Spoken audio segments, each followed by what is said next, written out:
Yeah, in the movie, he gets it on the right. Yeah. You anticipate there will be expectations for that budgeting or? Okay. Good afternoon, everyone. I will call the Larimer Regional Opioid Abatement Council Region 2 meeting to order. This is July 23rd. From there, we'll go right into public comment. Does anybody want to make any comment to the council? No one online, Tom? Not hearing any. We will close public comment. Before that, I skipped roll call. My apologies.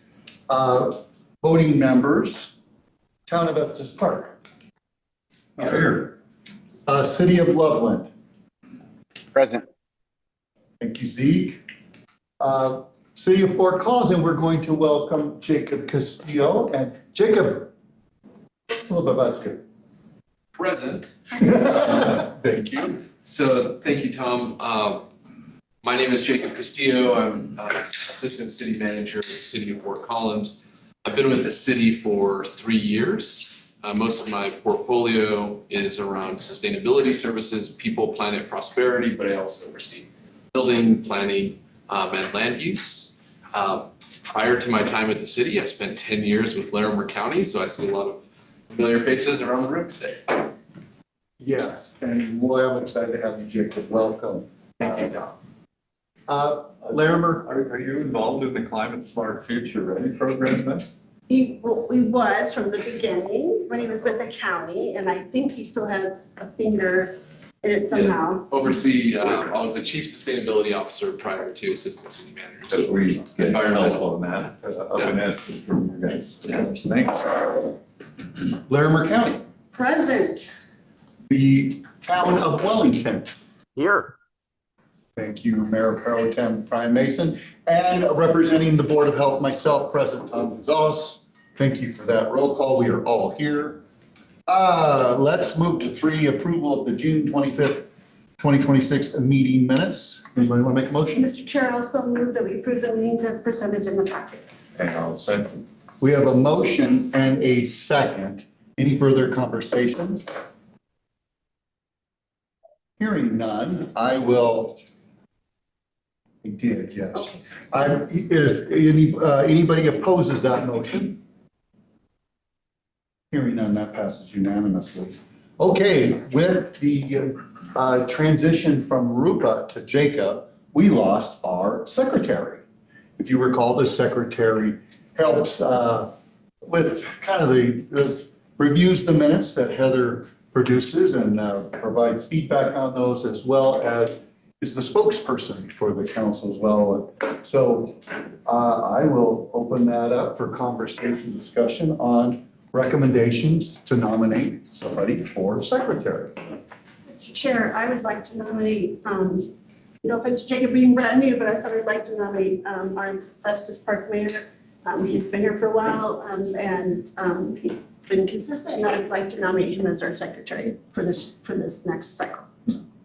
Well, If you'll accept. Yeah, I will accept. Well, council, we have a nomination and an acceptance. Now, is there a second for that nomination? Watch out, I'll nominate you. Second. Okay, nomination speech. No, I'm just joking. Any further conversation around this item, election for secretary, which we do have a nomination on the floor? Hearing none. Does anybody oppose the nomination of Mayor Gary Hall as secretary of the council? Hearing none. That passes unanimously. And welcome to the position of secretary. There you go. I have an English degree. It works out. Oh, wonderful. That's great. Okay, moving along to financial. Our quarterly financial report will be popped up with Tom for us, and I'll turn it over to Janelle. Right. Today we're reviewing financials for the 2025 to 2026 funding cycle through July 15th. See, okay, very right hand side. Total inflows during this period were 6.84 million. Of that, 321,000 in interest earnings and non-state funds remain unallocated and are available for use. The revenue section now includes approximately 393,000 in unallocated funds. This is from the returned Harvest Farms funding that has already been reported to the state. So these funds will remain unallocated until the state updates its reporting, after which they can be budgeted and reallocated. I anticipate that these funds will be available for use by next month. Expenditures totaled 4.17 million, leaving 1.95 million available for future awards and distributions. And then I also provided the prior year financial statements. Did you have any questions on the first before? No, but I think it was me that maybe asked for that. Yes. So I just want to say, if I might, Mr. Chair, I'm sorry, I didn't mean to speak without permission. Well, we're pretty. I know, but you say this, I Please. say you're pretty flexible. Flexible, I like that word, thank you. I'd asked for these and for a lot of reasons. I think it's great for the new members of the council to be able to see the amounts. Because you can see we went from 2 to 3 to 5, but now we're going back down. And I wanted to show some of the things that we have funded and to look at those costs. And I think it's good for the public to see those all side by side. So I just want to express my deep gratitude to Ellen and council for having these. I think it's really important to have and for telling the whole story. So I appreciate it very much. And I learned today that we have a YouTube channel. So the ROAC, I didn't know that. So we're on YouTube. So thank you. I was like, we do? So it's cool that we didn't know that. So thank you. But I much gratitude. I hope it wasn't too much work, but I am very grateful. No, a small disclaimer that, you know, some of these funds were returned. So this was a final draft that we had presented at one point.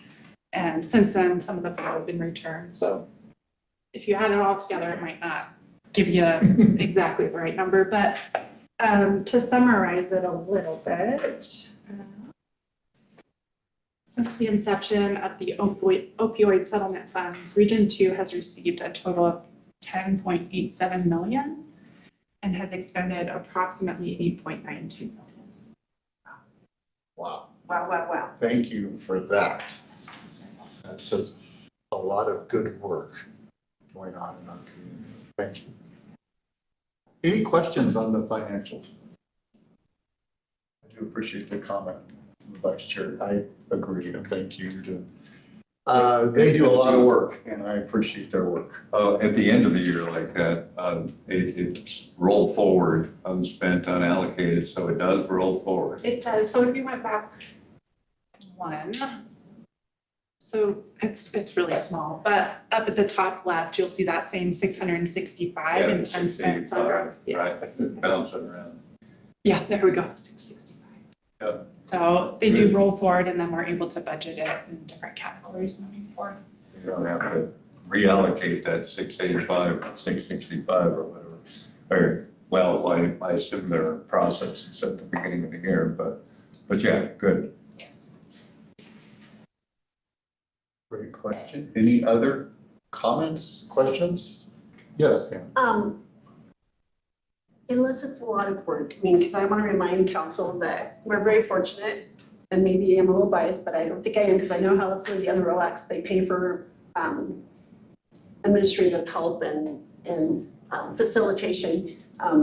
Our amazing health department and folks and these folks with finance and all of it, and even the website, everything. Limerick County is, the fiscal sponsor and providing these, and we get administrative services, but I think the work that they do is worth more than what we get back in administrative services. It's really been phenomenal to have, and Heather's doing a fantastic job and just having it all lined up and having this so clear and transparent. I just really hope that maybe we can continue having them all shown together, and if it's not too much work, and kind of continue that going forward, just for if we're not in these seats in 5 years or whatever, then it kind of shows the pathway of where we've gone and maybe help future council members. Since this is maybe a 20-year endeavor, I think it just would be great to have that all, so people don't have to dig up things, and I just would like to continue it, so thanks. Are the interest on investments just on what we're seeing up there as the funds you're working with that year, or is there a pool of investment funds that don't show on there? It's what's in the bank at that time. Yeah. So as things are waiting to be distributed, Yeah. But interest. pretty good in 20 to 25, 10%. Oh, that's a good point to make. It is. Returns are pretty good right now. Okay, any other questions, concerns, comments? Moving forward on So did we decide we'll just keep it rolling in this way and try to keep it all showing it? Yeah, I think so. Okay, thank you. Your points are well taken. I Thank think. you. Yeah, I would assume, building that was the heavy lift. Maintaining it is, there's a lift, but not near as the initial lift. Is that Right, the correct? prior one is already done. So Thank you. Well, thank you. Wonderful. Speaking of administrative costs, it's that time of year. We do it twice a year for the council to approve the administrative costs. They are in your packet. They're on the screen. This is staff's time to get us ready for the meeting and all that good stuff. And we missed, yeah, you're right, I gotta come back. So I'd look for a motion to approve administrative costs. Also move. I'll second. Any further conversation? Hearing none, please indicate if you do not support the motion by a no. Hearing none, that passes unanimously. And now this will be 2 meetings in a row where I skipped item 4. I don't know what it is with number 4 in me, but we are going to go back to 4 because I skipped it again. And that's approval of the advisory lived experience member. And I'm going to turn it over to Commissioner because you've been leading that. Yeah, thank you, sir. And so we had kind of over the last year and a half, our lived experience folks, we had 3 of them. We had 2 that had lived experience with criminal justice involved and addiction. Folks that are newer, sober, and a long-term sober. Then we also had a family member who lost 2 youth or 2 children to opioid overdoses. And so they have not passed on, they have moved on. And so we haven't had one for a while. We had 1 application, I think that was sent through our criminal justice alternatives recommendation. So I've been trying to kind of play tag with him, but we finally, I think, got a chance to catch up, and we had a great conversation.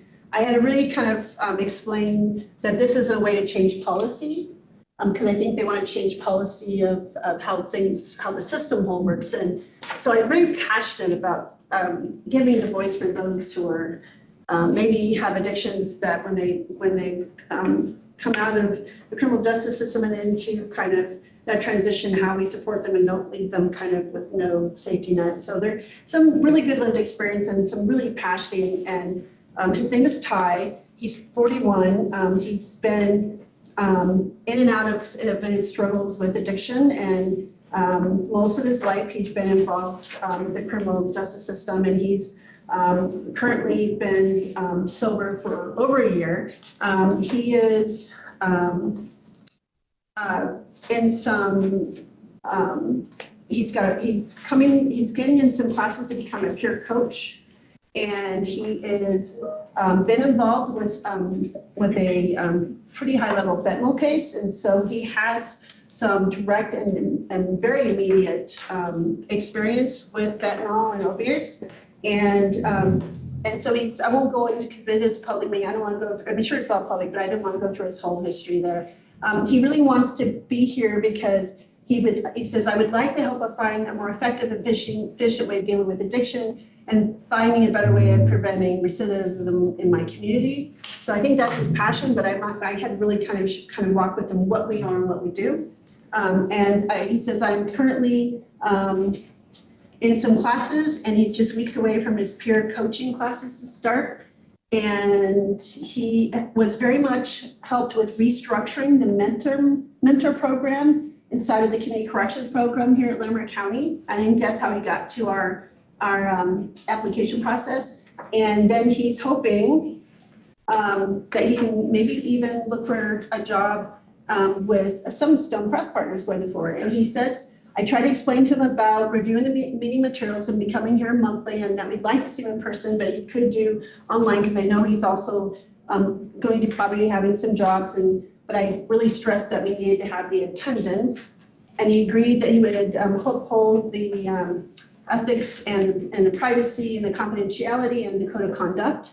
And again, his time is tied against. And so my recommendation, long as we can kind of remind him that we're not here to change policies all throughout the county in this council, but we're focusing on getting this money into the programs, and he would not have a vote, he would just have a voice to put input and feedback. I think that he will bring some very new and current experience with, especially with fentanyl and other things. I think that would be some more perspective, but I think we should still kind of look for some more voices.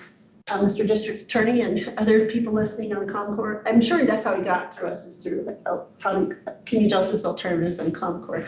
I don't know if you're familiar with this gentleman, but. I don't know him personally. You know, we've asked our team and the folks on drug court for recommendations quite a few times. And I think often, just as we've experienced as a group, folks are overwhelmed and have so many asks in life that this is just been a big ask for people. But so thank you for identifying someone. Well, he came to us, and I think the number I had before got transposed, and so I finally, after playing phone tag, I finally got, but it was a good conversation. And so my recommendation is that we would go ahead and recommend him for the two-year term and see how it goes. For the 2 years. His full name is Ty Chris Gentz, Gentz. And we then have, if the people vote to appoint this person, we'd have how many lived experience slots left? One left. Two. Two left. I think we were open to having, Yeah. I think we had 3, so I think much more than that. I think it would be maybe a lot but we had 3 before, so I think. I'll renew my ask to my team to see if there's any in the pipeline. Yeah. Or any family members too, right? I just think we had that family member, and that was a nice viewpoint perspective, so. So anyway, I'm glad we can move forward, and my recommendation was maybe, I know we're right, we could do this, I think we were talking about doing January to January, so it was kind of not, maybe we could do staggered, but maybe have them, so we can consider as a half year, and then maybe see how it goes, and have the, do this as the half year and the year, and see how it goes for a term and a half, and then look at renewing January 2028. Okay. That would be my recommendation.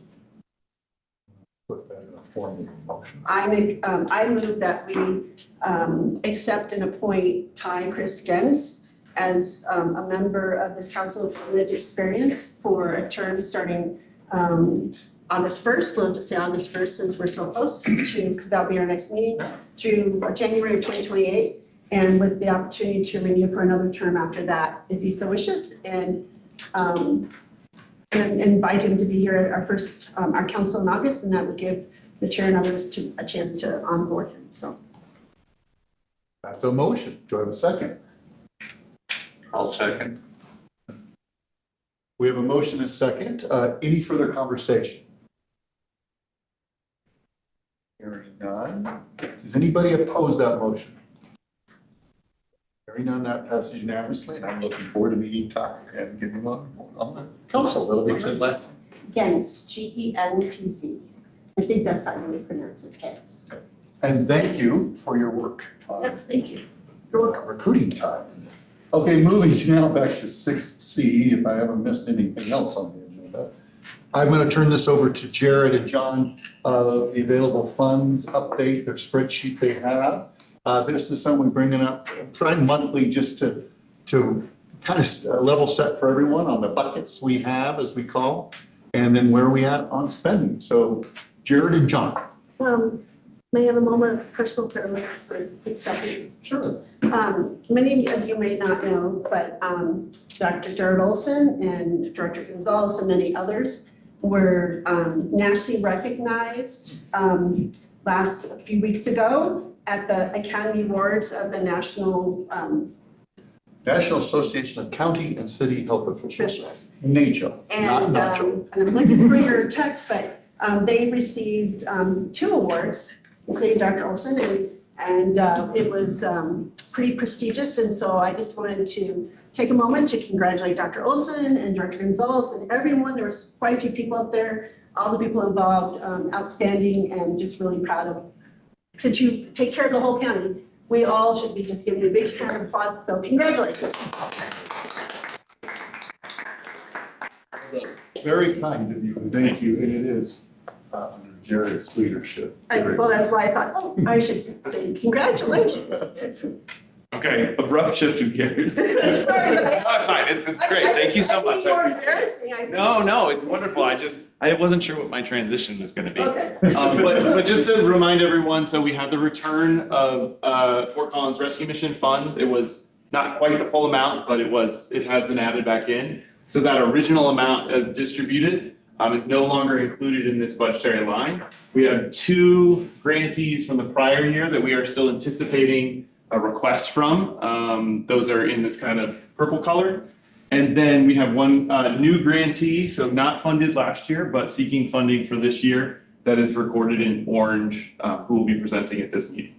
Then if we move down just a little bit, we'll see there is still green from, because of that return of that funding. There is still some funding potentially available. And then we've had here just an accounting here. This is the Harvest Farms return capital funds, and then the updated funds available. So that's the green balance from what we have budgeted and what we're currently anticipating and potentially allocated to. And then that balance there is 137. And then the return, so those funds that are unallocated at this point, but will be returned to bank account, that would leave you with a little over $530,000, 530,000. Questions? Yes. I appreciate you kind of spelling this out and what is current and what is also there. My ask is maybe for Janelle or John and all of us, because I don't think they've had that many learning forums ongoing right now. They haven't recently. And did anyone go to the national conference that was in Denver? I don't think we even knew about I it. found out too late. Yeah, me too. And so I'm wondering can we have maybe some time at the next meeting to really just focus on that money so we can think about what we really want to do, because that's a big amount of money that I just don't want whoever raises their hand first gets it. I would like to think about, like we did before with the equity bucket. Yep.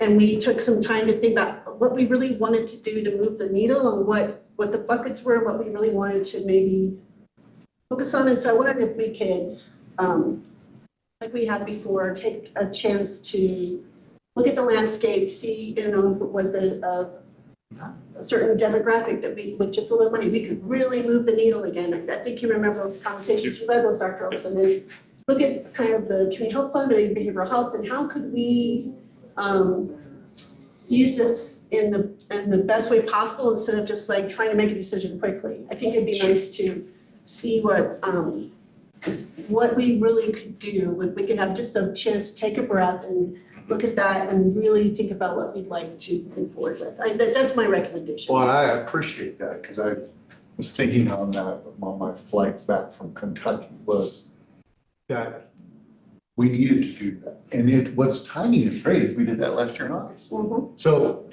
it's just a natural cadence that August, because if you all recall, EBIX and La Familia came out of that conversation. Yes. The great work they're doing. So yes, I do believe that needs to occur. The timing is great. August is usually where we can do that. So we will start those conversations because it's August, September, October, where we have all the bucket setting. And when we say bucket, Jacob, it's literally the continuum. So we got recovery, Just a little bit. prevention, harm reduction. Hey, Tom, would you mind just scooching the PDF just up, just a And second? you can see, why Jared and John set this up, you can see where we're investing in those. Recovery is a big one this last year, yes. Was all the rescue missions in the treatment bucket, or remind me which bucket that was in? That was in recovery. Oh, it was all in It recovery. was all in recovery, yes. Because this was specifically for Fort Collins Rescue Mission and Harvest Farm. So I think it facilitated both of those programs, or the connection to those two programs. So that assessment of need that was done, to lack of a better term, that was done last August, is that available? Can some of that be shared? I'd love to see that. And then I think that's a great idea to understand where we might be able to have the most impact going forward. That's a brilliant idea. I think that should be in the packet for August, just kind of coming back to what we talked about last year. The work, it was Jared, Amy, Martonis, Jessica, there was Laura Walker. Laura Walker, yeah. And Vanessa Fuel. That's right, Vanessa, that's right. And those are all on the YouTube channel, and go back and watch the previous meetings. It's too many hours. But if you go back We and can see do the the packet. discussion. That's true, yeah. I mean, if you just go back for that discussion, I'm sure someone like Heather can, like, here's, do you wanna go back to the discussion, here's, like, I'm the one that's saying that, like. Give it the date at least, yeah, Yeah. exactly, right. That's absolutely fine, right? We can schedule something for August to begin that discussion if there's time on the agenda. That does not have to be the end of the discussion. I can bring some materials and resources and solicit some information. We also have the working group, which can contribute to the discussion, as well as potentially the Butler Institute. And then my understanding, I'll defer to Janelle on this, is that the state does not have an expectation for these funds now returning back into programs and services. So the council is open to take as much time as they need or wait for the right opportunity. And that's great. Yeah, that's kind of what I wanted to take the pressure off. I'd much rather, if we don't have to spend them by the end of the year, that's what I thought it was, but I just like to just take a breath and just think about this a little bit more. Take a breath, well, hopefully we get 8 to 10% Yeah. return on I know. Yeah. Think of long term, so. Yeah. Other thoughts? Yes, Jacob. Well, that's just a clarifying question. I want to make sure I'm understanding the total column that the current applicant, so as in orange, the presentation we'll hear today is taken out of for the bottom line. So that is assumed to be Yes. allocated. That's correct. Yep. And then if the council declines to accept that application, we'll remove it off of there. But it then allows you to kind of just see what's available for potential funds if something does arise. Thank you. That's a great question because we have done that in the past. The council has decided not to move that direction and it's been removed. Or funded partially. Yeah, Yeah. even better, more clear. And we've done that more lately, so. Okay. Yeah. Want to make sure online folks are able to chime in. I can't sometimes see hands up. So just checking in with Mayor Pro Tem Brian Mason or anything else? No questions here. Great. And then council Remind me member who's all online. Zeke, I believe you're on. Is that correct? Yes, I am. Yep, I'm listening along. Wonderful. Just want to make sure you feel connected and part of the group. I appreciate that, definitely. Thank you. You're welcome. Any follow-up questions, conversations regarding this? I do really appreciate Jared, John, and Janelle, all their efforts in this. That really, it's epidemiology and finance coming together. Financial epidemiology, I never knew I was trained. Yeah. I've often invited Dr. Leslie Brooks of Southern Star Health Partner, who's the medical director of this facility, to come. She's considered very much a subject matter expert. If we're gonna have this discussion, it might be great to see me, but I know she tries to come when she can. I know she had some else to do. I'm here, Jody. Cool. Well, I would love to have her part of that discussion. And have your expertise, Dr. Brooks, as we go forward and discuss, because I would really love to have, and thank you for being here today. I'm so glad you're here. But I would really love to have some of your insights and input on you know what's latest and greatest in the landscape, what's emerging, but also what's best practices and you're seeing this work every day. So I'm very much would love to have your expertise. Absolutely. Thank you. I can think of a couple of subject matter experts too that are not funded by the council. That is a hard bucket to fill just because so many of our subject matter experts are currently funded and are grantees. I do think this timing is a little bit difficult for some of them because they are holding jobs. But that's something we could explore if the council is open. I think that'd be great. And I don't think Summitstone's funded by. No. So that would I was be thinking like- in addition to if you have Dr. addition, I think it would be great to have, maybe they video in, or I don't know, maybe at a different time to have a discussion. I don't know. I think it'd be great to get some new perspectives and voices, just to make sure. Oh, yeah. I just think we are so fortunate to have so many wonderful, dedicated, experienced and dedicated subject matter experts around. I think it would be great to have more voices. I think that's a great suggestion. Okay, Thank you. sounds good. I will add before we move on, just a kind of FYI, and I think many in this room know this, the harm reduction piece. And when I was at the national conference, learning much of the federal support for harm reduction has been removed. I've already seen in some of our potential cooperative grants through CDPHE, Department of Public Health and Environment, to us, where it specifically pulls out harm reduction as an activity.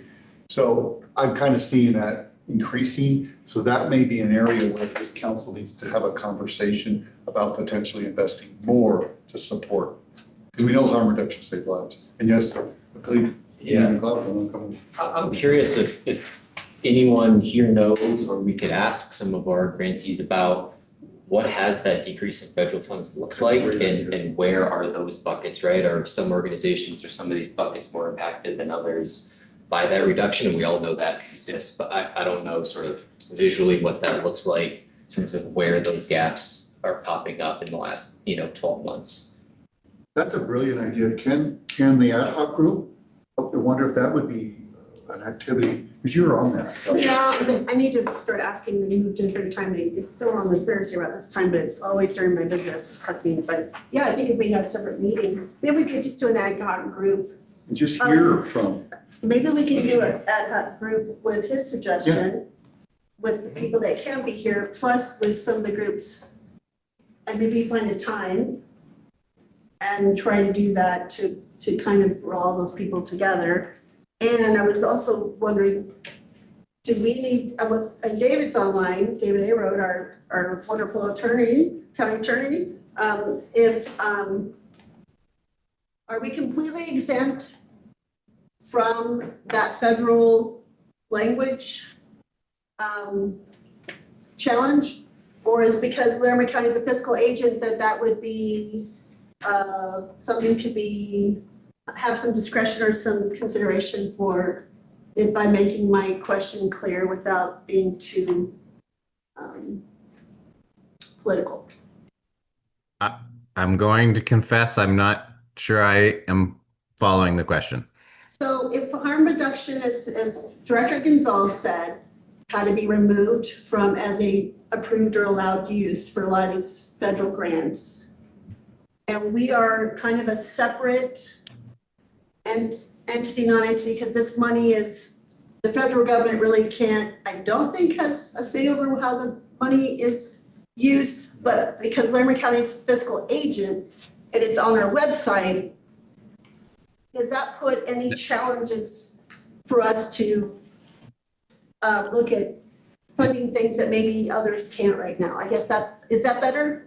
Yeah, I think I do understand the question now. And all of the funds that are in here and the mechanism that got them from the settlement to the region was actually litigation and a settlement agreement. So those are controlled by the National Settlement Agreement and the state MOU and IGAs. So that's not funds that are controlled by that federal directive or decision. These are controlled by the statewide agreements and then the national agreement. So because the requirement is for harm reduction, that's what controls it. I think I understood your question. Let me, if I can, just build on top of that just a little bit, David. As Laramie County being the fiscal agent, and this website is on our website, does that provide any extra challenges for Laramie County or for this council? Well, it's not going to provide any different challenges than if any of the other organizations was the fiscal agent. So, no, the fiscal agent is the one that's executing it because we are not, the region is not a separate entity. And so we have to have one of the individual entities act as the fiscal agent, but it still goes back to the statewide and national settlement agreements that control the funds. And in fact, if we ignore those conditions that are set in the settlement agreements, then we could potentially be subject to, I guess, recapture of those funds because we didn't follow the settlement agreement. So we have to follow the settlement agreements that control it. That's what I was looking for and asking. Thank you so much, sir. Thank you. Certainly. Sure. I just wanted to be. Clarity is good. Yes. Quick piggyback for me. So there's not a drop of federal money in here. This is. Nope. But I also just want to see if fiscal agent wise, Yeah, you know, yeah, it's. I understand. Yeah, you understand, so. Now, I will say, I've not heard the word harm reduction being excluded. Now, I could have missed something. It's within the scope of work activities such as distributing Narcan are not funded anymore. Some of the things that used to be funded by some grants that are coming down, not to only local quasi-governments or governments, but also not-for-profits. So I think my concern, and I do agree with DA McLaughlin, let's survey our grantees. What is that ecosystem space looking like? Or is it, we lost 20%, or we lost all of it? Because then it would give us a better understanding of decision-making. Right. Yeah. Oh, Thanks for entertaining my question. no, that's a good question. We want to be, that's good. Anything else on this? Okay, moving forward now, we'll go right into grant administration. And we do have a new applicant proposal. It's MS House Foundation. We will, again, just like any new application, we have 10 minutes set aside for the proposal and presentation within opportunities from questions from the council. So I'll call up Emma. I don't know if they're on mute. Oh, there we go. Welcome. Hello, hello.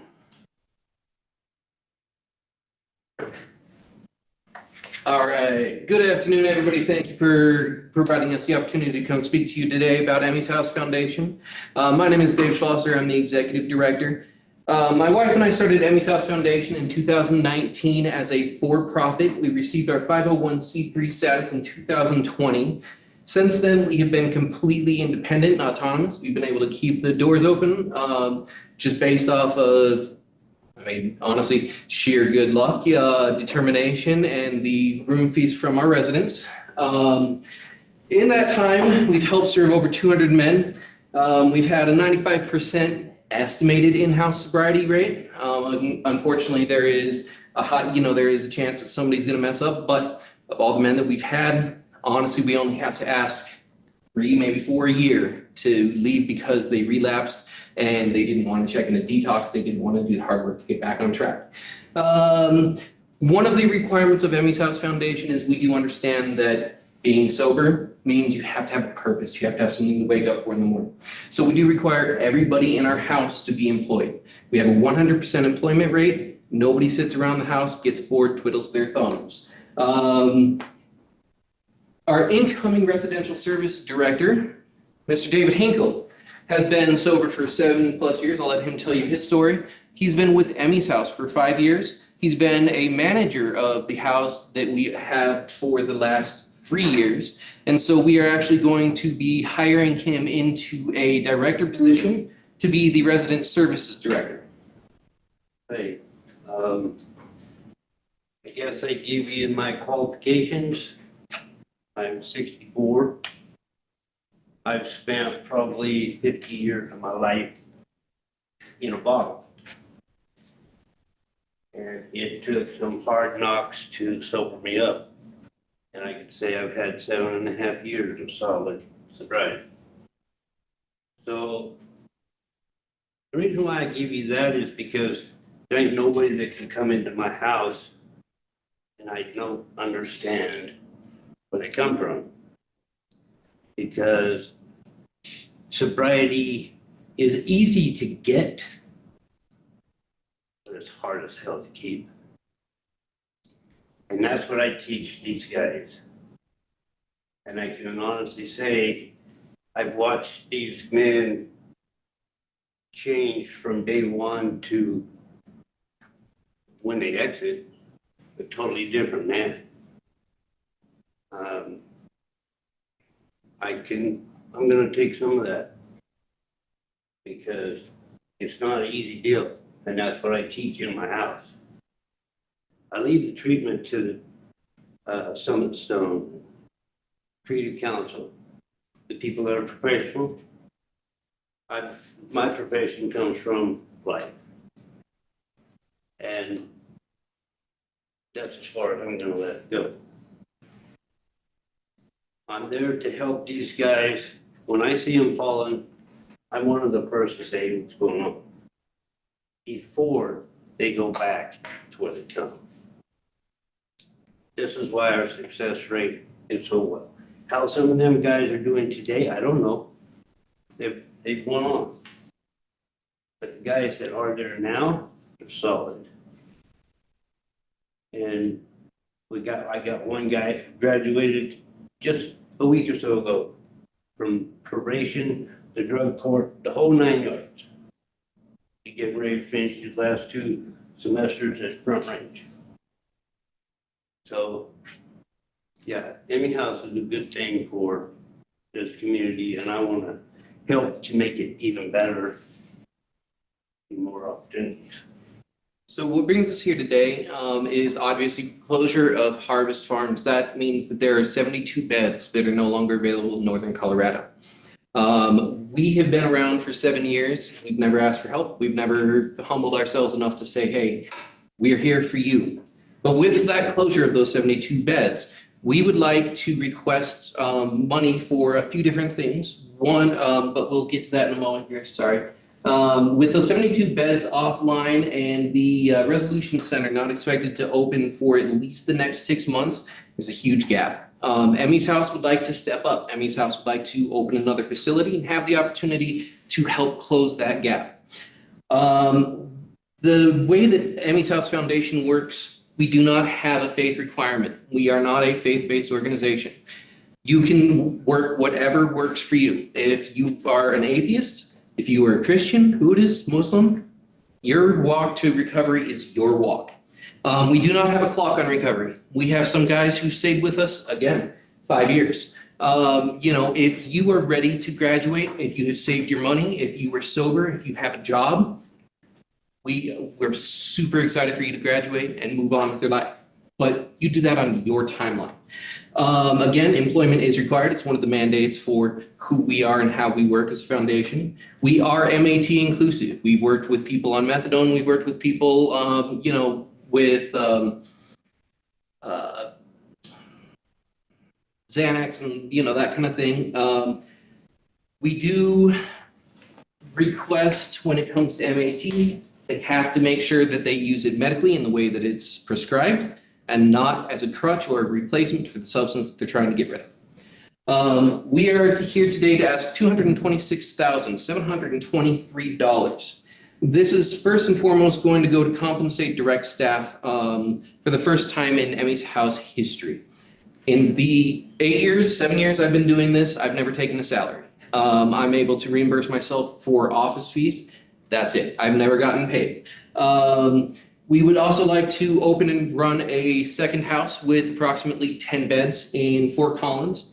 And we would also like to make sure that we remove any barriers to entry by offering scholarships to incoming residents, as well as offering an emergency scholarship fund for residents who have been injured or sick and unable to work. We would also like to be able to build the organizational infrastructure. We do have a legal team, but we'd like to find a better legal team, better financial support, and better insurance for the house. In terms of the budget, we are looking at a direct service staffing of $114,850. Mr. Hinkle himself will make $50,000 as the resident service director, whose job is to directly handle the residents and the situations that arise in the houses at the time that they arise. My role as the executive director, I'll be in the back helping build relationships with Summit Stone, Lambert County, that kind of thing, make sure that we're continuing to move forward as an organization and help the county how it's needed. We will also be requesting $20,000 for a second location startup. That'll be the first month, last month, and security deposit for rental for a house, as well as the furniture, the appliances, and other things that we'll need to get the house up and running. We will be requesting $40,000 for resident scholarship programs. Again, the majority of that is going to be incoming residents, especially at a new house. One of the biggest barriers to entry into sober living is purely the cost of moving in. Coming out of corrections, they don't have a whole lot of money. We'd like to be able to reduce that hit a little bit. In terms of operation and infrastructure, again, we'd like to be able to get better services than we have right now, be able to help protect the foundation and help protect our residents as well.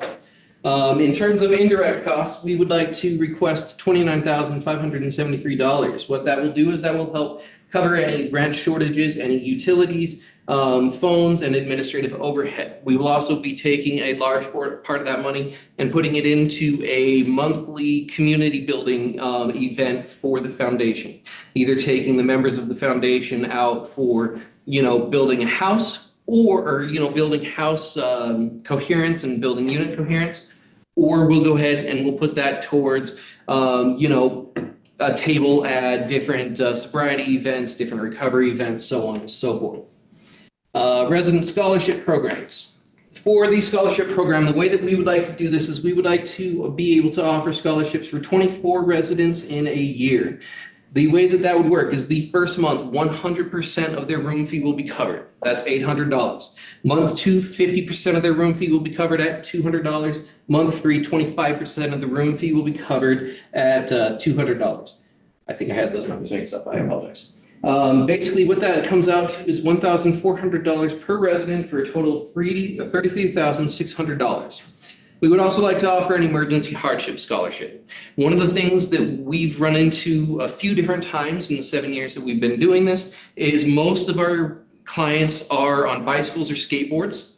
There's injuries, there's car crashes, I've had a few residents who've been hit and needed to have surgery. Then they're not able to work, they're not able to pay their room fee, and it creates a massive stress on someone who frankly doesn't need stress at the moment. So what we'd like to do is we'd like to put together a emergency hardship scholarship that does require documentation of medical care and a reason why they're not able to work. That way, for up to 2 months, for up to 4 residents, they can rest assured that they have a house, their room is paid for, and when they're able to get back to work, they can start pulling back in their own side of things. In terms of expanding the capacity, right now, the house that we have is 10 beds. We've been operating that house since 2019. We would like to open a second location with another 10 beds. Altogether, that would be approximately 14% of the Harvest Farms gap that we've lost this year. Our occupancy target when we open is going to be 50% in the second house. By the 4th month, we would like to have that up to 80 to 90%. We do have a landlord that we've been working with at this house. He already has a second house that he would like to offer us. He loves us, he supports us. We do have a landlord letter that I can present to the council if you guys would like it. And we will be using the same model. And the model that we use is a life model approach. I am 10 years sober. Hinkle himself is 7 years sober. We're here. We've done it. We live it. We want to encourage the other guys in the house to do that as well. Anticipated outcomes of the money that we are asking for. We're looking at 36 to 60 men served over the next year between the 2 houses. We are looking at 24 incoming scholarships awarded for new residents, as well as a 80% or higher sobriety retention rate. We are looking at a 90% employment rate maintained. Again, probably 100% because we do require everybody to have jobs. And we do presently have probably a dozen different referral partners. Many of you guys have heard of us, but we do need to make sure that we stay a little bit more in your ear, that we stay a little bit more relevant, because sometimes we just don't reach out to people and we forget that we exist. Sustainability beyond the grant. So the resident fee covers the operations. Like I said, we've been doing this for 7 years just on resident fees. That covers the operations. But as we grow, because what I would like to do is over the next few years, work with you guys, work with the state, to be able to expand Emmy's house up to 5 to 7 houses. That means that that it's going to be a lot more work to follow up with residents, start to create an aftercare program, that kind of thing. So we will start to work with other people for different types of ads. I have already been approved for the Google ad grants, but our website is 7 years old and slow, so I need to fix our website. And then obviously a stronger infrastructure creates a stronger grant position for us to be able to sustain our business or our foundation and grow as well. I hope that wasn't too quick or too dry. Thank you guys for listening. Questions? Well done. Thank you. Thank you. Questions, council? Yes. Thanks for the presentation. Thanks for both being here today. Can you go back and expand and try to help me understand, you're gonna fund, that money is for one position or the 114 is for 2 positions? That is for 2 positions. 2 positions. Myself and Dave Hinkle. Dave Hinkle's entire job is going to be, he's going to be responsible for the intake of clients, making sure he's handling any of the conflicts across the home, making sure that, we help, we help the guys find jobs, help them graduate. He'll be doing quite a bit of the outreach in terms of, maintaining the relationships and that kind of thing. On my side, I will be the first point of contact for new applicants and that kind of thing. I will also be building a better infrastructure to be able to track our referral partners, our relapse rates, and I will be building a aftercare program so that we can keep better track with our alumni and be able to have better information and data on a 3 month, 6 month, and year-long basis. You do have numbers. No, I have more, but go ahead. Yes, whoever's hand is up online. Mr. Cortez. Oh, Councilmember Cortez, you have the floor. Thank you. I appreciate that. Thank you for the presentation. I really liked it, and I like the work that you guys are doing. I think it's critical for you guys to fill that gap, seeing as though the Fort Collins Rescue Mission is decommissioned. And my questions are surrounding. First one is important because I think that whatever work you're doing at some point, that flare might expire if you're not paying yourself. And I think you mentioned that you weren't paying yourself earlier, or you were being some incentive through fees you were getting. But I just want to know, at what point do you think that you are going to be able to pay yourself and to be able to kind of survive, to continue to grow this thing you have here? Good question. Thank you, Mr. Cortez. So the way that it would work is, like I said, I have run this foundation for the last 7 years. I've never taken a salary. I've never been on a payroll. We are able to reimburse ourselves for the office space in our home. That's the only money I've ever been able to take from the foundation. In terms of how we would pay ourselves, so I would be on a $50,000 a year salary. Mr. Hinkle would be on a $50,000 a year salary, and we would start that within 30 days of the grant approval and the fund disbursement. As for how we would continue to pay ourselves after that, like I said, we will be working with the state of Colorado, might look into working with the federal government to also continue to increase our grants. I've also been in touch with a couple different private grant agencies who say that they would be very excited to work with us if we can show that we can get local community support. Yes. I just wanted to correct Councilor Cortez, with all due respect. Fort Collins Rescue Mission has not been decommissioned. Did I do that? They're still active and running that resource center. Fort Collins Rescue Mission is not decommissioned. Harvest Farms was a program and a section of that. They have closed the farm, but Fort Collins Rescue Mission is still alive and well and run under Catholic Charities of Denver and our Denver Rescue Mission and all of that at Denver. So I just want to make sure we're clear for folks with that. And so Yeah. I just want to make sure that there wasn't any misinformation out there. So my other question is, so you really don't have other grants, you have this very friendly landlord, but you really haven't established the state grants. Which state grants? And I know the federal grants that you've heard, we know are becoming more harder to find. So I'm wondering which state grants are you looking at and what are grants out there? Because you have no guarantees with that, right? You have no grants that you have received. They're saying if you can get some local support, you might be able to get these grants. Is that accurate? Yes, ma'am. And I'm going to be completely honest. I haven't looked into the state of Colorado grants yet. I didn't even apply for this grant until I heard that Harvest Farm was closing. And at that point in time, I knew that there was going to be a huge gap in the services. So I have not looked into the state of Colorado grants yet. Well, you've had jobs up till now, you're working some other occupation. Yes, sir. I've been doing DoorDash and Walmart Spark to be able to keep my bills rolling. But if this is granted, this will be the job. You're not going to be working a second. For the first time, I will be fully 100%. This will be everything.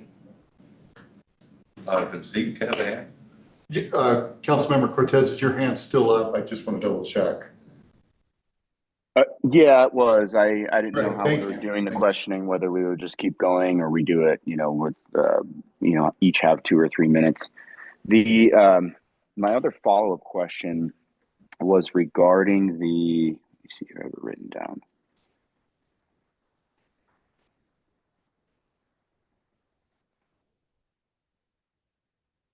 Will you come back to me?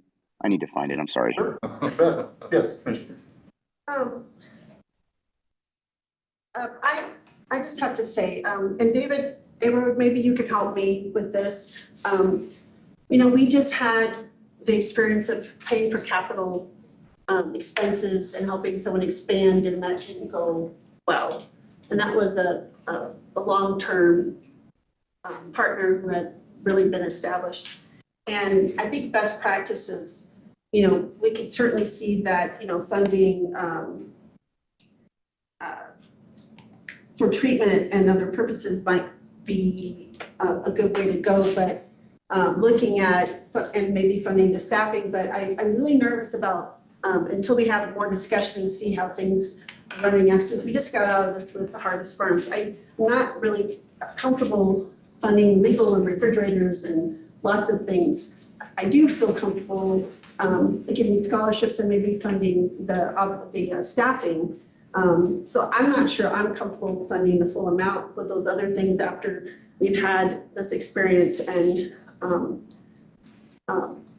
I appreciate the ability to want to expand, but also with no other guaranteed funding sources. And I know you're trying to get up, you're trying to take that big leap to expanding. These are funds, we have one-time funds, and I really want to see more of a guarantee or a little more confidence about expanding. And maybe if you do expand and it goes well, we can come back and support those in the future. But I'm a little uncomfortable with funding maybe just best practice things like the staffing and maybe the scholarships, because I agree there is a gap. A lot of people wanted to step forward and fill that gap. And I just feel like we needed to have maybe another discussion about how because refrigerators and stuff, if things don't go well, then refrigerators depreciate and then that money's gone into how we get all those capital expenses. I'm just a little more hesitant or a little more careful about jumping all in. So I'm not really comfortable, I'll say with the staff, I'm not really full funding the full amount as asked. So make sure for clarification, to appreciate your point, are you talking about under other direct costs, supplies and other, that would be about 13,600, that's your concern you're raising? Well, yeah, and we're paying for legal and stuff, and so we're helping them grow, but they don't have other guaranteed funding. We're like the 100% funder for this. Okay. And we haven't even know where to go. And so I'm just feeling like it's, we've had other grantees like Harvest Farms and all of them that had long-term track records and had other funding and had other fundraising. We're almost 100% funding the expansion. And I'm just a little uncomfortable with our experiences. So, I know probably I appreciate your passion and wanting to fund this, but these are also, we have to be due diligence. And I think I can see the resident scholarship programs helping that. But they're pretty much, we're giving the money to do the furniture and the startup. And I appreciate you have a willing landlord, but it just makes me uncomfortable with what we just went through in insurance. And, it's, I think it's best practice would be to be helping with the staffing and the scholarships, but the rest of it, maybe there's other funding sources to fill in. And that's where I'm at. Thank you for that. I'll come back to Councilmember Cortez. Thank you. My question was surrounding how you will track relapse over the course of time. Not just 1 year, not 2 years, but maybe 3, 4, 5, 6 years. So if this is something where you're coming back annually to ask for funding, I think that would be a very key metric in order for us to understand. Absolutely, council member. So my wife is a master's in computer science. She is in the process of building an app right now that will track all of this for us. It will be a top to bottom sober living app. It will be everything from intakes to relapses, UA results. It will all be HIP compliant. We'll make sure that's one of the things that we've been talking with our current legal team about, making sure everything's HIP compliant. It'll be a top to bottom, fully functional sober living app that we plan to have up and running in the next 45 days. Understood. And I appreciate that. I really like this model, and you've been in it for 7 years. I feel like that's enough time to substantiate yourself, and even without our funding and knowing that you can use this funding and you can expand. And I'm personally willing to support this and take a risk on it. And I think you guys will do really well. It also is a perfect time with losing the Harvest Farms, not the Fort Collins Rescue Mission. And so I will support this, and I appreciate your time and your presentation. Thank you, Mr. Cortez. Thank you. Moving to DA McLaughlin. Yeah, I had some of the same questions that Commissioner Shadid McNally did, just in terms of consistency with sort of some of the ancillary things that we're funding and, some of the specific line items here, like, for instance, like the ad budget. I don't remember us funding that for sort of other like requests. And so I would. What budget, I'm sorry. Like the ad budget, and I understand why they're asking for that, to grow awareness of the program, but I don't know that we've done that for sort of other folks. And so from a, sort of the breadth of some of this, as well as sort of looking at what we're doing, almost cost per person served seems a little bit different than some of the other things that we've approved. And so the work seems great, but I think the request does seem really broad to me versus other things that we've done. Thank you for that. I do have a question, actually two. Have you been tracking how many of your residents are opioid users? Yes, sir. Approximately 60% of our house is direct opioid use. And I'd say easily upwards of 80% of the house has had a history with opioid use, even if it's not their current substance of choice. Okay. And two, if you were to receive the funding, because you seem like a very honest person who's been working hard on this, what is that letter with the landlord, the chances of getting into that house within your time frame and opening up those 10 additional beds? I'd say greater than 85%. Either he has a new home that he's in the process of purchasing specifically for this. They also have another older home that they retrofitted for a different group setting that they have offered to us in case the new home falls through. So we do have a home one way or the other. Either it's gonna be new or it's gonna be a refurbished house that they already own. So if I'm hearing you correctly, there's a home. There's a home, yes, sir.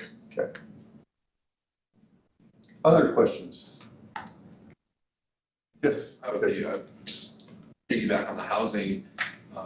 Just want to ensure that this is an allowed use for wherever the home is. Sounds like this is a recovery facility, which may have different zoning requirements. So that would be one thing I'd want to make sure that the home that's being proposed, this is an allowable use. And We already have a use letter from the city of Fort Collins for our particular use. And as soon as we open the second property, we'll make sure that we clear it with them as well. but you do not yet have that for the We have it second. for the first property. We do not yet have it for the second property. That all depends on how the council votes. Curious on bed turnover rate. So how many, and you may have had this in the presentation, I apologize if you did. How many men do you propose to serve, maybe current capacity, and then what would the additional be? I know there's 10 beds, but what's your turnover? How many folks do you expect to? So the Germantown house that we presently have open, it will stay open. It will continue to operate, even if it's just as a lone house in the facility or in the recovery world. In terms of the house that we presently have, we do have about 2 residents. So out of 10 beds, we do have about 2 to 3 residents turnover per month. Give or take. What would you say? I'd give it a couple months. Yeah. As we get guys that they have had sobriety coming from Concord or even jail or prison, and they're ready to move on in life. So according to like the DOC or probation, if they're allowed to move to a different residence across the state or wherever, they leave. The guys that are here, I'd say most of them are northeastern Colorado residents.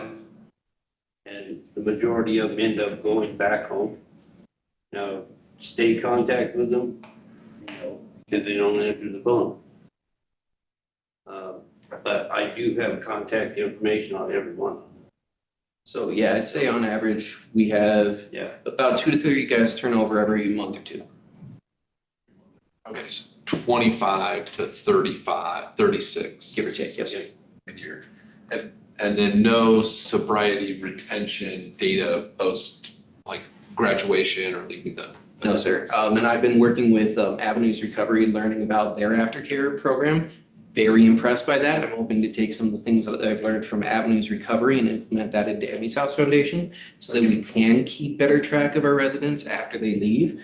And maybe even start to bring them back in as motivational speakers or that kind of thing when they maintain sobriety. But as of right now, we don't really have that data. In the house, high sobriety numbers, after exit, bit of a question mark. After exit, a leaf in the wind, if I'm being honest. Okay. I do need to work on that. For those who aren't comfortable with the full amount, what would be the alternative? Oh, can we have the other question? Well, go ahead and. Oh, okay. Go ahead, Mr. I would, go ahead and ask your question. Sorry, finish. If you were going to make a motion, I was going to say what the other question, because I think is it the attorney? Yes, it is. No, go ahead. Jerry.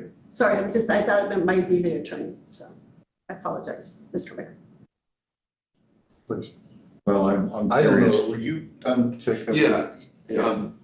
Processing kind of the business model and Perfect. impacts. I mean, would we be comfortable with 160? I wouldn't be a couple of times 60. I did some numbers on that. It's- I think I would be, we're asking, but is there somebody's hand up? David, the attorney. I cannot see hands online, unfortunately, I'm sorry. David, if your hand is up, I sure welcome you to. It is, and I apologize. I did not realize you could not see those online. Yeah.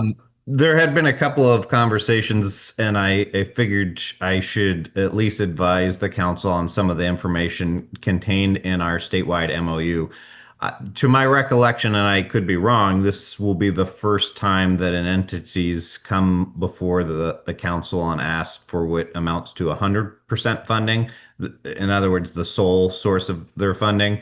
And that changes some of the considerations, I believe, because, for example, in the statewide MOU, the Exhibit A lists out the allowable uses for the funds, and Section E, number 1, makes it clear that it's for the full continuum of care of recovery services for opioid, OUD, and any co-occurring substance or mental health issues. So any of the funding has to be tied to OUD and co-occurring substance use or mental health. And in other entities that have come before the council, they've had other funding sources. So when the council provides some funding, it's not 100% of the funding that will go for treatment. And so it's a lot more straightforward to say, for those who are experiencing OUD or co-occurring, that funding is for them, and other funding is being used for the other treatment. In this particular case, my understanding is that, in a very honest answer, opioids are related to, was it 80% of those that are in the facility?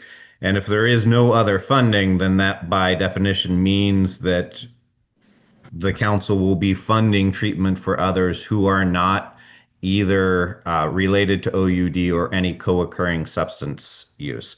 That would be a concern under the MOU. And then there was a question about the legal and insurance. I can just provide the definition. That is Section N of the Exhibit A. Administrative costs for any of the approved purposes of this list. That's not particularly clear or helpful, but again, in the past, we have not been the sole funder of the entity, and so other entities have been able to use other sources for funding for those and avoid that question of whether or not, in this example, legal or insurance. I'm just relaying that information because those are the restrictions within our MOU, and I know the council hasn't had the issue of 100% funding before. And thank you very much, David. That was perfect. And Mr. Chair, that was, he articulated what I could not. It makes me uncomfortable being 100% funder. And especially if it, and they don't really have the data to show. I mean, you say you're kind of tracking, it sounds like they really haven't had that app or that tracking. And yes, they're working with Avenues, but I just took a tour of Avenues. I was there when they opened it. They're a brand new entity in town. They've come in from, they have other, they're kind of a private group, and they have been in other areas. And I know they have some success, but I mean, it's, I'm just really uncomfortable. I don't think we can. I'm glad we can't legally, really shouldn't be able to do that, but I don't know if we have enough data to do that. So I would, I can be comfortable with funding maybe up to 150. I just think I'm really uncomfortable. We cannot, I'm glad to know we legally probably cannot do 100%. This still makes me really uncomfortable. I agree we have some gaps, but we might have other groups. We have other people we have funded that maybe could increase in capacity. And already have all these things, and they're asking for legal and insurance, and already have the expansion. They could already do that because they just wanted, and I would need more of a data tracking and stuff established, because we held everyone else to that same level of expectations. And so that's kind of why I'm uncomfortable. I think you're doing great work. Obviously, this is a passion. Yeah, you have 7 years, and I know it's probably been life's work and wonderful. I'm sure great work. But I just think, and that's, I'm really glad David clarified that, because in my gut, I just said, I don't know if we can 100% fund something. It just made me uncomfortable. Thank you. And I hear that when I did rough math, because I did hear 60% when I asked the question. 80 maybe along the line had it. If you take 60% of the ask, it's 136. So that could be a potential. Yes. Yes. I know we're going on long, so I'll be really quick, but in addition to the legal aspect that I appreciate David clarifying, I don't know that sort of philosophically we've ever wanted to sort of fund 100%, especially as now we're approaching these years where the funding is dwindling and we need people to have other funding to keep these things going in perpetuity. So if someone's putting all their eggs in our basket, is that a long-term plan for success? It seems like it's probably not. But my other question would be, if we're funding 60%, and I'm not opposed to that necessarily, what are we funding? Because there's so many different asks and different of us had different concerns about these. So how is that being allocated and do we prescribe that? Great question. I would say, since David, I didn't really think that David thought was clear about insurance, legal and operations like that. I would be comfortable saying direct service staffing and helping with residential scholarship programs. Those were the two buckets that I felt comfortable.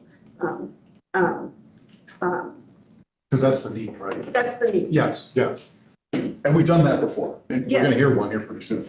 So that'd be the 114 plus K and then the 40 K. So But that would be more than 136, so I think we would reduce that to be, if you say 60%, 136, and then I think we could show that we were thinking about the percentage of, that it is directly tied to opiate, and that, because David made a great point, we have to make sure all of these are tied to the opiate use disorder or co-occurring with opiate use, and specifically ask for that data to be shared, so we can show that.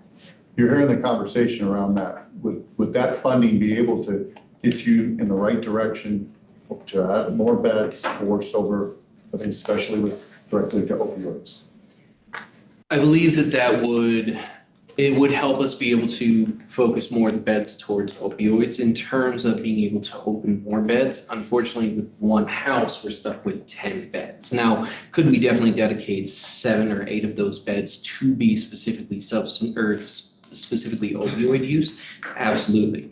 In terms of expanding, unfortunately, unless we can get some sort of outside funding, neither one of us has $20,000 to put into expanding the home and offering more beds. So we're time check here. We do have a year 3 report. Is there a motion? Table this, motion on whatever. Is there an idea with the council on what they'd like to do here? I'm not comfortable going above the 136. I understand they need all that to be expanded, but if they can expand, but they want to apply for the scholarships, I can see that, but maybe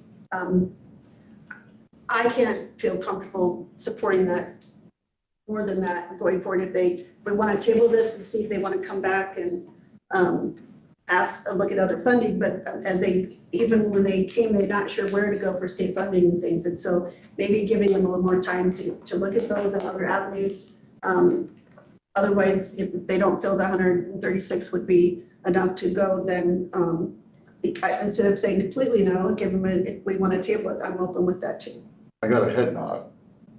Not a motion to somebody. Well, I'm just, otherwise I can't be supportive. Would that make sense if we tabled this? You guys, you heard what we discussed, regroup, come back next meeting with a proposal that would meet all the legal ends that we have to deal with? Yes, sir. I'll make that motion then to table this discussion and any action until August, what we have, but I want to make sure that August meeting is still kind of focused on the rest, so. We have a motion. Is there a second? I'll second. That was Mayor Pro Tem Mason? Yes. Okay. Any further conversation? Is there an alternate motion to go with 136 today? Well, That's certainly a conversation. That's a conversation when we said, I think when Mr. Chair had asked, he said, well, that really isn't going to help. We won't be able to keep, when we expand, we'd only be able to do this house and maybe give these scholarships, but then that's a whole different proposal than what's up here. Yeah, well, I'm not going to make that motion if no one else. Well, and that's why I think you asked a great question, but if that's a different proposal than what they're asking, if they can't, if that's not gonna happen. I understand why, but we have we can't 100%. So that's my motion, is to table this and see if they want to come back with it. With the goal, with the goal that we need more beds. We lost beds, right? And so they're coming, and it's just not lining up. Maybe they can go work some magic, come back, talk to the landlord, I don't know, give a month to really kind of have some conversations to see if we can get those 10 additional beds. That's ultimately the goal, and meet their needs. That would be the ultimate goal, right? Right. Questions, comments on the motion? All right. Let's, does anybody oppose that motion? Hearing none, that passes. We do appreciate the work. We look forward to next month with the alternate proposal with all the pieces that were discussed here that we cannot fund. But we do really sincerely appreciate what you're all doing, how you're doing it. And for you, congratulations on that. 7 years, I appreciate all that. Thank you. Thank you. We'll see you next month. Okay, Abundance Foundation.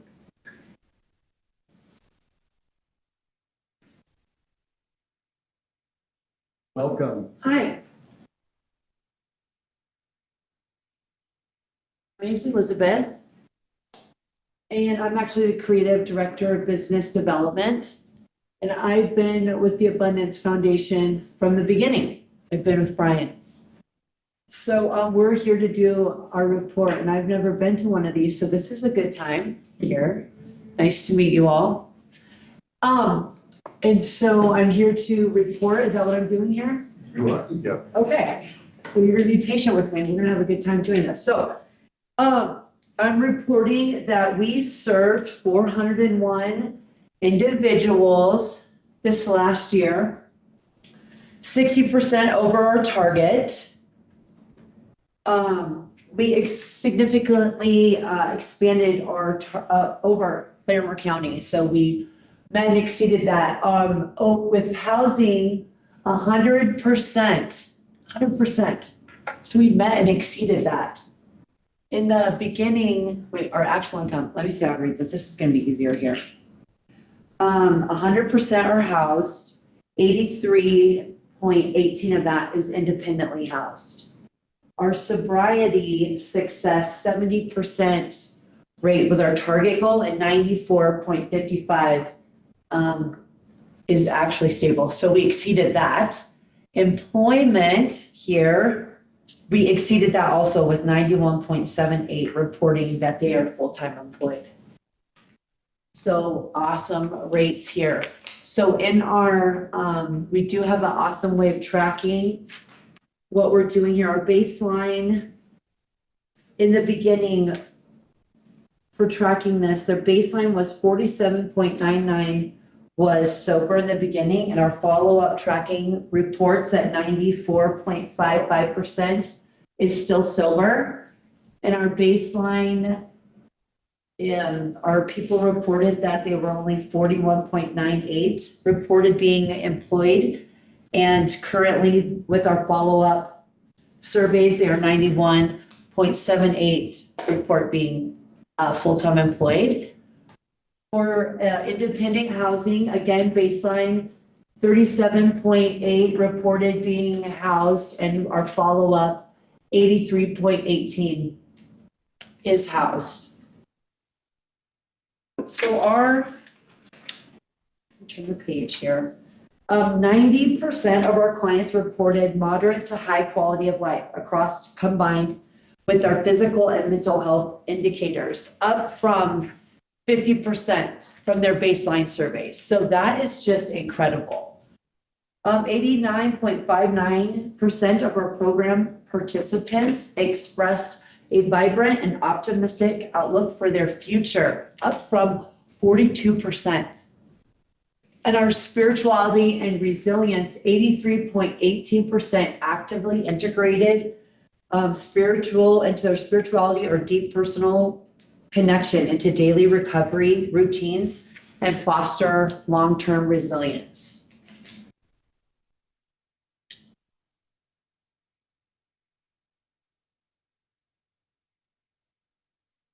We have a peer-led model. We have lived experience coaching paired with clinical oversight. We work a lot with the DOC probation, we work with drug court. And we avoid a lot of those transitional gaps.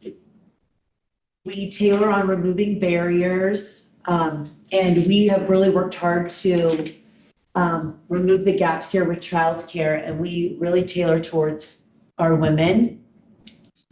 Where we are looking to expand over here is cultural and linguistic, reaching out for our non-English speakers, and alumni engagement tracking. What is the future of our program and how that will be sustained? We're looking into more diversified grant funding. We are looking into more government allocations, county and state level grants, and private foundations. I can't even say the word right now. There we go. That is so good. I'm very thirsty. That will support our innovative programming and capacity building. We're building that philanthropic donor cultivation in our community out here by cultivating a strong network within our community. We're also looking to expanding and launching PHP and IOP paths. And, as some of you know, there's a lot of cuts and funding and things going around the state. So we're really working on building those other communities around us. And we're looking to create the self-sustaining internal entities to fill and fund our recovery beds, and to continue our mission resilience around and throughout our community. Great report. Questions? Yes. Thanks for being here today. And it sounds like maybe this is your first time presenting, so I understand it can be if you're not used to it, then it's different. I'm curious about when you talk about the rate that you said of sobriety from baseline to end. So I'm assuming baseline is when they come in. Yes. So follow-up is at 6 months, a year, graduation. What is that 6 months? Because I think 90 days is different than 100 or a year. We do that several times. So we do that at 90 days, 6 months, a year, 2 years, and 3 years so far. Okay, so the one in the report though, the stable sobriety rate, what is that at 6 months, 9 months, a year, the graduation? When is that stable sobriety rate? Because you said it went from the baseline at 47.99 and the follow-up is 94, but I don't know, is everyone tested at the same 6 month or 90 days? Or is this just kind of, I don't know what that time is. So if it's just random that you just kind of do surveys, but would it for us, for having the data be significant and meaningful, is that as everyone's doing tested at baseline and then maybe at 6 months? So that we're carrying apples to apples. Yes, so everyone, when they first come in, they take a baseline survey. Then they do that again at 90 days. Then they do that again at 6 months. So which one are we looking here at the stable? Is it all of them or is it just the 6 month or the 90 days? That is a really great question. That would be nice to have. Yes. At the same time with full-time employment, is there a way full-time employment is that, how long is that full-time employment? And this is after graduation or during? And then self-sufficient independent housing, is that local? Are they still local and they house local or are they? I believe that those are all, so what that is the people that we still continue to get the surveys from. It's wherever they may be. So some of them may be still living here and some may not. So that would be a good thing to add also to our surveys, I guess, if they're still in the county. But we still, because this is Lumber County funds. Yes. So we want to make sure it's serving Lumber County residents and people that are in the system. I can tell you off the top of my head that currently the people that we've all done surveys with have not moved out of state. Well, even out of county would be. Yeah. But the reason I ask, because and I'm sorry, I know we're running out of time, but he had said before he was getting things directly from the Department of Corrections. And I want to make sure we're not funding folks who are not Letterman County residents. Yeah, we're not doing that. I think that's what he had said before. And then the other question I had was, you were talking about baseline versus progress. I'm still not sure. It'd be nice to know if that's a 6 month or 9 month, and it talks about skyrocketed, but it'd still be like to know how long that long-term employment is. And then it says here about you're still kind of trying to create an official peer alumni network, but it does seem like your survey, baseline surveys and long-term checkups was quite a bit of drop off. There was like probably almost half dropped off for long-term check-ins. And so I'm wondering, when we look at those numbers, you're trying to say there's good outcomes, but you're not having that many surveys return on the 220. It would be nice to make sure that that we're looking at data that is, for that 220 should, I don't know. I just wondered about the data. It doesn't quite add up to me because is it 220? Did they get tracked all the way along, or is the 400, but then it went down 300, it's 200. So I'm feeling a little uncomfortable. I mean, I understand you guys are expanding and all this work, but I still want to just kind of understand how is this looking, especially if you have such a drop off in the surveys for long term. And then I know the data for women, yet your population's up, but I don't see, being nice to have some more data about like the beds and kind of some more data on the women's program. I would be very much, could you say targeting specific sports for female clients? It's very kind of vague. It'd be really nice to understand more about that because we do know that's a big need is for the women. So those are my concerns and questions, and that's kind of some concerns I have about more information on that. So thank you. All right, any other questions? Well, I have Yes. comment and question. One, just to applaud the work that you're doing. This seems very positive, and I think there's some data, maybe refinement to work on, but this all seems very promising. So thank you for the work that you're doing. My question, and maybe this is to you, Chairperson Gonzalez, do we ever offer technical assistance and maybe applying some rigor or support in data analysis to make sure that what we get back from the reports is kind of what we want? Because we're not explicit what we're hoping that folks collect and bring back, it can be hard for. We do, Dr. Olson is available to support grantees. And I believe that there's support with the John and the grantees, and it's very specific in the grant. Okay, great. Yeah. Any other comments, questions?